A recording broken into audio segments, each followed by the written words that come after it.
Did you know that you are the problem? This is the piece that the narcissist wants you to believe, wants you to understand, and wants to make you feel over and over and over again that you are the problem. No matter what you say, no matter what you do, no matter what you modify or change in your behavior and your lifestyle and how you act, how you interact, still comes down to the fact that you are the problem. Did you ever have your narcissist in life tell you this? If you guys are new here, my name is Ben Taylor. I'm a self-aware narcissist on this channel to provide awareness of narcissistic abuse, to help liberate you from the toxicity of being stuck in a toxic relationship, the addictedness that comes when you're inside this relationship and thinking, hey, I want to leave, but I don't think I can, or I don't think I should, and all the different barriers that oftentimes come with this. People normally get to a place where they're trauma bonded, where they're stuck mentally and emotionally inside this toxic relationship and so intertwined that they're not sure how to actually get free from it. If you need help with this today and you want to break free, I want you to go to rawmotivations.com/breakthrough to be able to hear just a presentation that I put together of some mistakes you might be making today and how to also be free from this.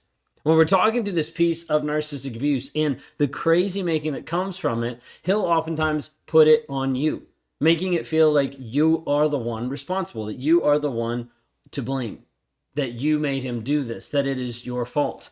Have you heard any of these phrases or feelings that have come from him over the last period of time that you've been with him? Because a toxic person doesn't want to take accountability of his actions. No matter what's going on, he doesn't want to be accountable. I never wanted to be accountable for the things that was happening in my life. So the things that I was doing, even though I was being abusive, even though I was gaslighting, even though I was lying, even though I was hurting my wife in so many different ways, I didn't want to be accountable for it. I had to be able to switch the story, to not actually believe the truth and the reality of what was going on. Just the other night, my wife and I were talking, and she was talking about a friend of hers that had seen something on social media about the husband calling the wife a bitch on social media. And she was like, if you would do that now at all, like I would be gone. And I was like, yeah, no, I totally get that. 100% you would. She's like, I think there's only one time that you ever did that. And I was like, really? And I was like, remind me, because I didn't remember.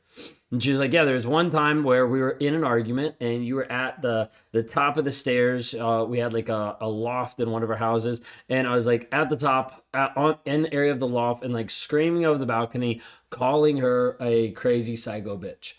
And all of this was an attempt to be able to project and to put on her that it was her fault, that she was the reason why I was so crazy. She was the reason why I was acting this way.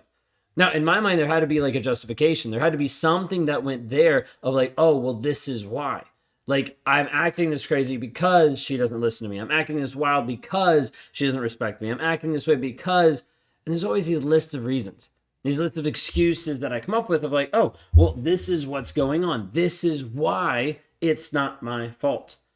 And so as a result, I tried to make her the problem. It's her communication issues. It's her trust issues. It's her, and the list goes on and on. Early on in the relationship, I viewed this as being like a communication issue. And I would try to convince her and have her believe this for a while. But like, we just have communication issues. And so the threat for a little bit was like, we just need to go to counseling. But I would never do anything about it. I would never actually set it up. I would never actually research it. I'd just be like, oh, this is what we need to do. Always trying to blame shift and put it on her when in reality, it was me. It was how I was showing up on a consistent basis, confusing her. Well, the thing that I want you to understand is with narcissism, they're typically going to try to make you believe that you are the problem. That's it. Because he doesn't want to take accountability for his own actions. Like, he might have been cheating on you for a couple months, a couple years now. The thing is, he's still going to try to blame his cheating choices on you. Notice I said cheating choices. That's because it is a choice. It's a choice for him to abuse you. It's a choice for him to cheat on you. It's a choice every single time. But he keeps making it.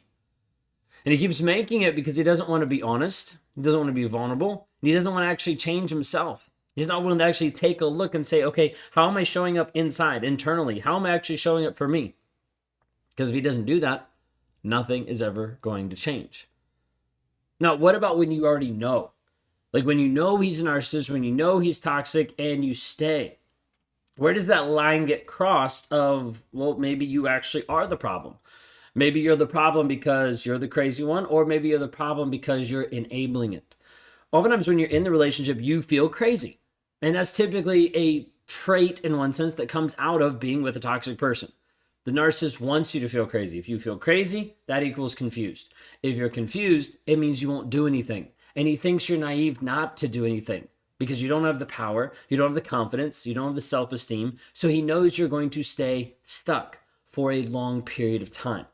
This is what you have to be careful of, is the crazy making that comes from narcissistic abuse will leave you stuck for such a long period of time. You won't actually be free, and you won't know, how do I even liberate myself from this crazy making experience? He's counting on that. He's counting on you to stay for a long period of time.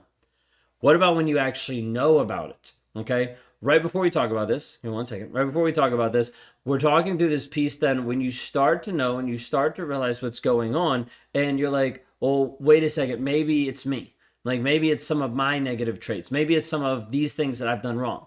And I get it. And we're talking about that too, because there's a piece of it that you might have shown up in a toxic way as well.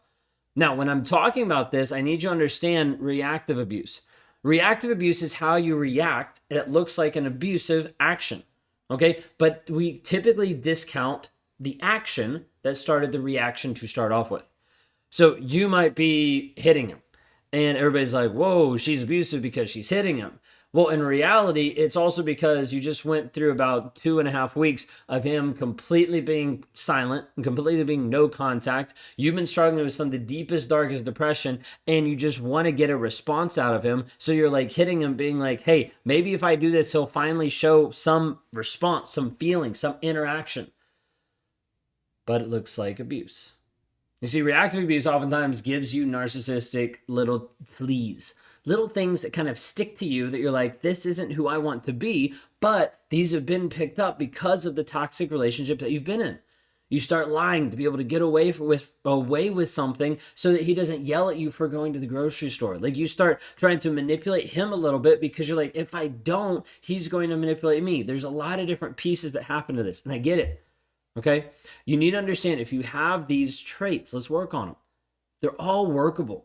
There's nothing that you're like walking away from a toxic narcissistic relationship and you're like, oh, now I'm a narcissist. It doesn't work that way. You might have picked up different traits from that person that we need to work through, but it doesn't make you into a narcissist. All right, so coming back to the other piece that I was like, hey, pause for a second.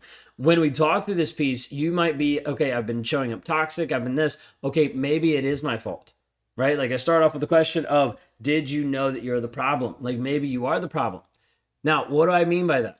It might not be that you're the problem being you're the narcissist. It might be that you might be the problem because you know and understand what's happening and you stay. That's the hard part. Because there's a piece of like you want to stay, and I get it, because you want to stay because this person might change. Something might be different. Like you might see an actual change and transformation in his life and you're like, oh, maybe this will work. And that's oftentimes what's built onto the hope, the potential, the cognitive dissonance, the trauma bond, the addictive piece that sticks you with this person for a long period of time. I get it. That's natural. But I need you to understand is once you start to become aware of this and we don't start to make changes for you, for your growth, for your health, for your development, for your safety, there becomes a point where you start to spiral out even more because you're feeling the shame on yourself for being in a relationship that you know is toxic, that you know is actually hurting you, that you know is causing like this negative impact in your life on a day-to-day basis. And because you know that, it starts to spiral you out even more. Sometimes we'll see people that have been in a toxic relationship for years, and they keep being in this toxic relationship, hoping and thinking and praying, maybe it'll get better, and it never does. But oftentimes they will get to this place where they know what he's doing. They know how he's treating them. They know how he's showing up. And they're unwilling to actually move out, go no contact, move forward in their healing. This is the hardest piece because you end up condemning yourself to stay longer through the shame of staying at all. It's one of the hardest things to be able to break people free from. It's one of the hardest things to help them rewire their mindset because otherwise they'll stay stuck for a long period of time, shaming themselves to stay stuck even longer. Regardless of where you are inside of this process with different traits, shaming yourself, whatever it might be, I want you to understand that there's hope and there's freedom for you to actually be free. The thing is, will you actually take it? Will you actually take the next step in your growth, in your development? Too many people are sitting on the sidelines watching life go by and playing victim to life and letting someone else control their agenda, their lifestyle, their emotions, their feelings, and not actually taking a stand for themselves. Is that you today? Are you struggling with this concept? Are you struggling with this piece of like, how do I actually break free? I don't know if I can even do that. I don't even know what that looks like. I don't even know what healthy looks like because of all the toxic relationships I've been in. I don't know what healthy even looks like on a day-to-day basis. If you're in this place and you're wondering, how do I actually break free? I want you to visit rawmotivations.com/breakthrough because I want to give you some of the tools and tips and tricks to be able to start moving yourself down this process. We have scripted out systems to be able to help you actually work through breaking the trauma bond, establishing your confidence, moving back forward in your health, in your growth, in your safety, so you can actually reclaim who you are. It's one of the biggest things we hear that people don't know, and after the relationship, they don't know who they are. Let's find you again.